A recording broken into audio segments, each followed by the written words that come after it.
ఇటీవల కాలంలో ఒక ఆరాధికుడు, ఒక సేవకుడు ఒక 100,000 మందిని సినిమా పాటలు వినడం మానేసేటట్లు చేసి దేవుని పాటలు వినడం నేర్పించాడు. ఫస్ట్ వారికి ఒక మంచి లక్షణం అలవాటైంది.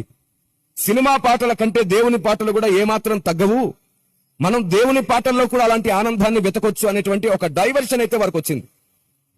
బురదలో వెళ్లకుండా వారు దేవుని సన్నిధిలోనికి వచ్చే ఒక అవకాశం అతని ద్వారా ఏర్పడింది.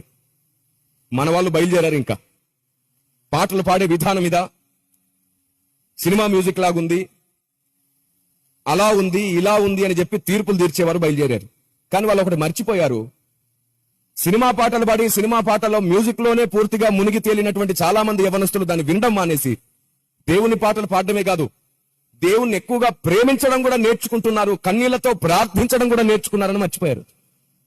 పైకి కనబడుతున్న పొరపాటును మాత్రమే టార్గెట్ చేశారు, కానీ లోలోన జరుగుతున్నటువంటి ఫలితాన్ని చూడలేకపోయారు.